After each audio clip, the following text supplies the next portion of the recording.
Have you ever wondered what your last name really says about you? For centuries, most people in England just had one name. But after 1066, when William the Conqueror and his Norman army changed England forever, things got complicated fast. Imagine a village with 10 men named William. How do you tell them apart? The solution to this problem was the surnames. Every English surname tells a unique story of its own. A story of a blacksmith hammering iron in a medieval forge, a Norman knight claiming English soil, or a farmer who lived by the old oak tree. In England, surnames became widely used after the Norman conquest in 1066. At this point, rapid population growth made it necessary to identify people in more detail. In this video, we're going to explore the 4 main ways your English surname was born. There are an estimated 45,000 different English surnames, and yours is waiting to tell its story. Watch this video till the end to learn from what chapter of English history does your name comes from. Chapter 1. The Norman Revolution. Why surnames suddenly mattered. Before we dive into what your surname means, we need to talk about why English surnames exist at all. And that story begins on a battlefield in 1066. When William, Duke of Normandy, successfully invaded England, he didn't just conquer a kingdom, he completely restructured English society. According to historians, 1140 marked what might be the first recorded use of a modern surname, inherited by multiple generations. But here's the fascinating part. Surnames did not suddenly come into use overnight. It was not until the 13th century that surnames started to come into general use. By the end of the 14th century, most people had one, but the rate at which the practice differed around the country. The Normans brought an entirely new pool of Norman French personal names. Over time, the wide-ranging stock of Old English and Anglo-Norse names, such as Egbert, Wulfric, Harold, and Alfred, gradually fell out of favor. So if your surname exists, it's because of what happened in 1066. Chapter 2. The Family Line. Patronymic surnames. First up is the most straightforward way surnames were created, by using the name of an ancestor, usually the father. We call these patronymic surnames, and they're all about lineage. Patronymic surnames are family names that come from a male first name. They often end in son, which makes them easier to spot. If your name is Davidson, you're literally the son of David. Richardson means the son of Richard. Johnson, the son of John. Here's a fun fact. Jones is ultimately the UK's most common surname because John was by far the most popular male name in England over hundreds of years. But not all patronymic names are so obvious. Some were formed by simply pluralizing the father's name. Williams means belonging to William's family. Roberts comes from the family of Robert. Davis is the family of David. No son needed. The Normans brought their own twist. In the Norman naming tradition, patronymics would often be identified with the suffix fitz, a Norman corruption of the Latin fils, meaning son of.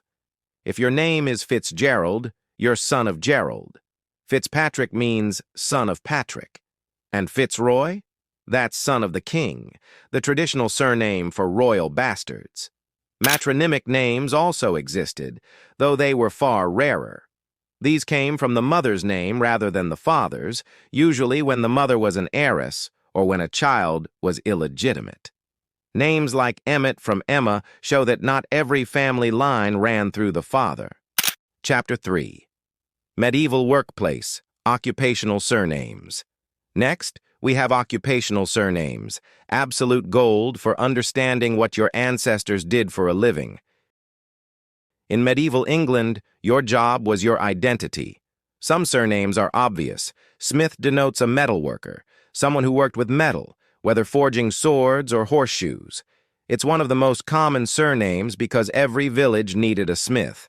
Tailor means tailor, someone who cut and sewed clothes. The name is derived from Anglo-Norman French, Middle English, and Old French terms, which roughly mean to cut. But some occupational names require translation. Cartwright describes someone who made carts in years gone by. Wright itself just means maker or craftsman. So you'll find it in names like wheelwright, wheelmaker, or Wainwright, wagon maker. Here are fascinating examples. Baker is self-explanatory, the person who baked bread. Cooper made barrels, crucial for storing ale and grain. Fletcher made arrows, essential for English longbowmen. And Miller operated the mill, grinding grain into flour. Some names get more specialized. Farrier comes from the Norman word for a metal worker, specifically one who shod horses. Shepherd tended sheep. Fisher caught fish, and Thatcher climbed onto roofs to thatch them with straw. Occupational names could also indicate status. Steward or steward was the keeper of a feudal household, managing a noble's estate. Chamberlain managed the private chambers of a lord, and reeve was the local official who managed a manor. These names are windows into a medieval economy where every skill mattered and specialization was everything. If you're having aha moments, hit that subscribe button because next we're exploring how geography shaped your name. Chapter 4. Sense of place. Geographic and locative surnames. If your ancestor's name wasn't about their father or job, chances are it was tied to where they lived. Geographic surnames are the second most common type after patronymics. There are two types. The first describes landscape features. If your name is Hill, your ancestor lived near or on a hill. Wood means they lived by a forest. Brook indicates a stream. Field suggests open farmland. Stone might mean they lived near a notable rock formation. Green indicates the village common, while church obviously means near the church. Bridge tells you there was a bridge nearby, an important landmark. And ford means your ancestors lived near a river crossing, vital in medieval travel. The second type is locative, referring to specific places. These derive from the name of a village, parish, or specific property, either where someone currently lived or where they originally came from. Many English surnames are literally place names. York, Hampshire, Burton, which appears in over 50 different locations across England. Sutton, meaning South Town, is equally widespread. But here's where it gets interesting.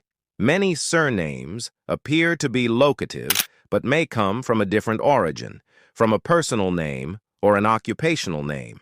The surname Arnold could be from Arnold in Nottinghamshire, Arnold in North Yorkshire, or from a personal name. And if your surname sounds French, names ending in Dashville or starting with D, there's a good chance you're descended from Norman nobles. Norman knights who participated in the conquest took their names from their chief residence in Normandy. The Mortimer's name came from the village of Mortimer. Other Norman families like Warenne, de Clare, and de Vere gained hereditary earldoms while keeping their French place names. Chapter 5. A lasting impression. Nicknames and descriptive surnames.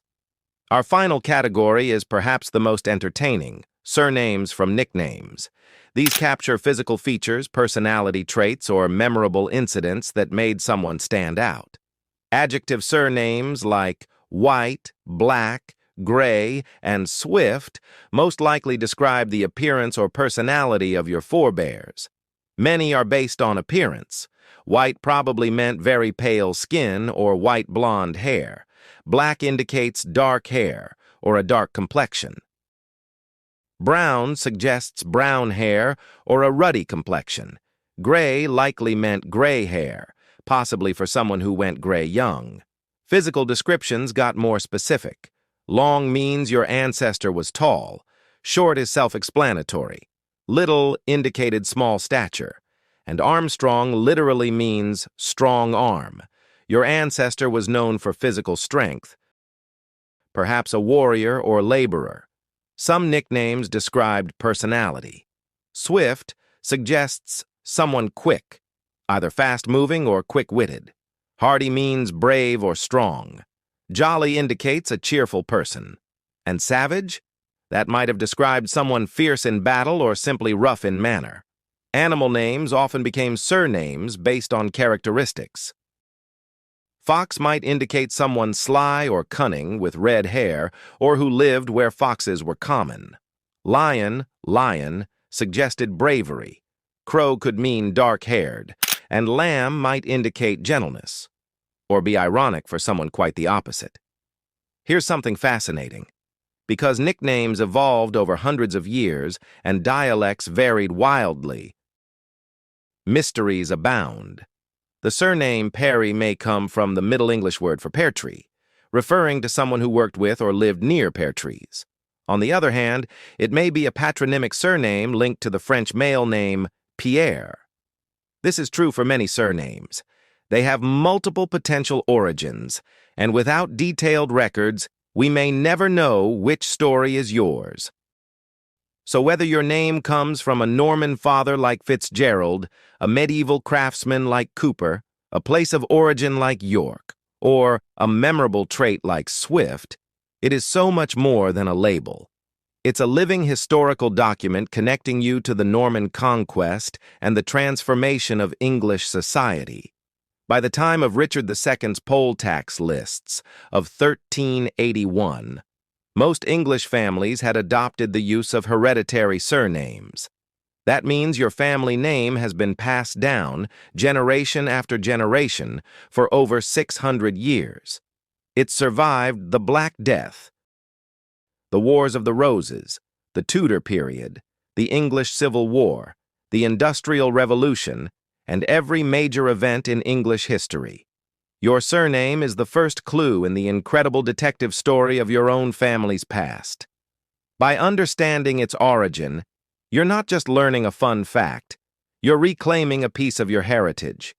You're connecting to ancestors who lived through the Norman conquest, built medieval England, and passed their strength, skills, and stories down to you. What's the story behind your surname?